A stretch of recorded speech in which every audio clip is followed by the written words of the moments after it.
Saya Dani, saya dari Yayasan Karisma. Pengguna ATS itu sangat rentan terhadap masalah HIV, TB, Hep C, dan kesehatan jiwa. Sehingga penting untuk melakukan intervensi kepada mereka guna meningkatkan kualitas hidup mereka dan bagaimana membuat mereka bisa lebih berarti lagi di masyarakat. Terima kasih. Nama saya Okta dari Yayasan Karisma. Saya rasa untuk penjangkauan bagi pengguna ATS itu penting karena kita melihat bahwa skema yang sedang kita jalankan ini masih kurang jauh dari yang kita harapkan, sehingga penting dilanjutkan karena kita masih mencoba mencari skema yang terbaik untuk penjangkauan dan pendampingan bagi pengguna ATS di Indonesia. Sahrul Syah dari Yayasan Karisma. Pendapat saya tidak perlu dilanjutkan program outreach jika kita tidak mampu dan tidak terukur. Keberlanjutan atau perluasan harus disesuaikan dengan kebutuhan yang ada dan kemampuan dari kita sendiri. Saya Ahmad, saya dari Yayasan Karisma. Selama 4 tahun kita melakukan penjangkauan dengan dukungan Mainline. Kita sudah melihat dampaknya terhadap teman-teman pengguna sabu. Dan ini harus kita pertahankan, harus kita lanjutkan sehingga kita bisa memberikan dampak lebih baik lagi ke depannya untuk teman-teman pengguna narkoba. Masih dibutuhkan dan diperlukan dia program pengguna TS di Indonesia ini karena pengguna paling tinggi saat ini pengguna TS, makanya perlu dibutuhkan edukasi dan informasi terkait dengan perubahan perilakunya dan kesehatannya, dan juga untuk memberikan kesadaran ke diri sendiri karena kesadaran itu tidak bisa dilakukan dengan waktu yang cepat, tapi dengan ada waktu yang cukup lama gitu. Dan namun kita perlu tindakan yang tepat, bukan hanya dengan waktu yang cepat, tapi dengan perlu tindakan yang tepat. Saya Iva dari Yayasan Karisma. Menurut saya, kenapa program intervensi pada pengguna sabu ini masih tetap harus berlanjut? Karena pada program intervensi ini sendiri itu untuk melihat perubahan perilaku pada pengguna ATS. Sementara untuk melihat perubahan perilaku pada pengguna ATS sendiri tidak bisa dilakukan dalam waktu yang cepat. Nah, sementara itu program yang berjalan selama ini menurut saya masih kurang maksimal untuk mencapai hal tersebut. Terima kasih. Ya, selamat pagi. Saya Kresna dari Yayasan Karisma di Jakarta. Yang selama ini kita melakukan program jangkauan dan pendampingan pengguna ATS di DKI Jakarta. Saat ini dukungan untuk program ATS di DKI Jakarta akan habis di bulan Desember ini, dan kami berharap bahwa dukungannya tetap terus berlanjut karena memang sangat dibutuhkan untuk teman-teman pengguna ATS bukan hanya di DKI Jakarta tapi juga di seluruh Indonesia. Sehingga akan ada perluasan wilayah program untuk pengguna ATS di Indonesia. Seperti kita ketahui bahwa saat ini hasil studi dilakukan oleh PPH Atma Jaya bahwa prevalensi HIV di kalangan teman-teman pengguna ATS itu lebih tinggi dari prevalensi HIV di kalangan teman-teman pekerja seks, yaitu sekitar 3%. Harapan saya bahwa program ini tahun depan akan terus berlanjut dan kita bisa memberikan layanan kepada teman-teman pengguna ATS. Demikian dari saya, terima kasih. Saya Ahmad Rizaldi dari Lembaga PKNM Makassar. Terkait pertanyaan tentang keberlanjutan dan perluasan ATS di Kota Makassar, dikarenakan beberapa pengguna ATS masih belum tersentuh oleh program outreach, seperti pada populasi kunci men, seksmen, dan pekerja seks yang masih membutuhkan informasi, edukasi tentang masalah penggunaannya dan layanan kesehatan.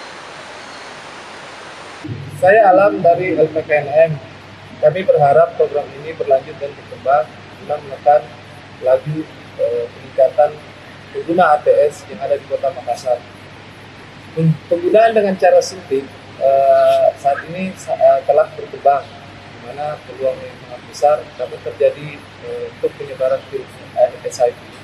Dengan keberlanjutan program anti-vaksin untuk ATS ini, tentunya dapat menekan permasalahan-permasalahan tersebut. Saya Awaludin dari Lembaga Persatuan Korban Nafsa Makassar sebagai program manajer dukungan Mainline.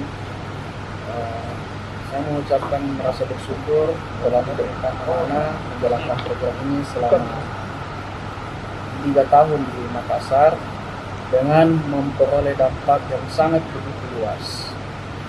Dampak yang nyata yang kami peroleh bahwa dari 770 orang estimasi pengguna amfetamin di Makassar hingga berakhirnya program pada tanggal 28 Oktober 2020 kami telah menjangkau sebanyak 1.522 orang pengguna amfetamin.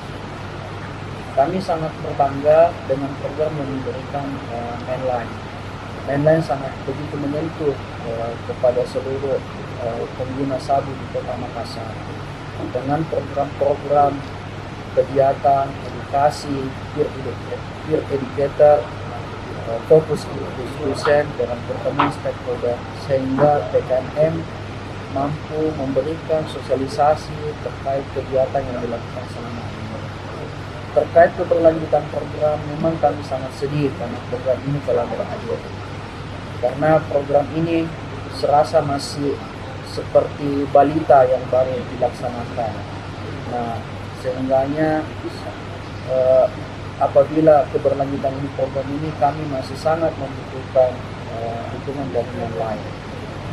Kami belum bisa mampu untuk melakukan jalan sendiri untuk melanjutkan program ini, terlebih lagi di situasi masa pandemi COVID-19 ini kami masih merasa sulit untuk mencari dana-dana ataupun funding lain untuk melakukan program-program ini terkait pendekatan dengan pengguna sabu di Kota Makassar. Saya rasa itu saja yang saya sampaikan. Saya mengucapkan terima kasih yang sebesar-besarnya. Warid Satria, Koordinator Lembaga Kontrol Korban Nafsa Makassar yang selama ini menjalani program intervensi penyakuan terhadap pengguna ATS di Kota Makassar. Pertanyaannya kenapa perlu program ini dilanjutkan? Menurut kami, Makassar atau Sulawesi Selatan termasuk secara data itu pengguna ATS-nya setiap tahun makin meningkat dan sekarang secara nasional mengalami pada urutan 7 dan Makassar sebagai kota yang terbesar yang terbebani dengan permasalahan pengguna ATS di Kota Makassar, sehingga kami berharap dengan data tadi yang gue sebutin bahwa ini akan berdampak terhadap boomingnya lagi prevalensi HIV di pengguna ATS. Program ini tentunya harus berlanjut ke depan karena ini dapat mereduksi hal-hal yang membahayakan terhadap epidemi yang masalah kesehatan di pengguna nafsa khususnya pengguna ATS di Kota Makassar. Kami sangat pengen banget program ini dari dukungan manapun kita berlanjut, terutama mungkin dari Medan yang sudah familiar bekerja sama selama ini, itu kita berlanjut ke depannya. Terima kasih.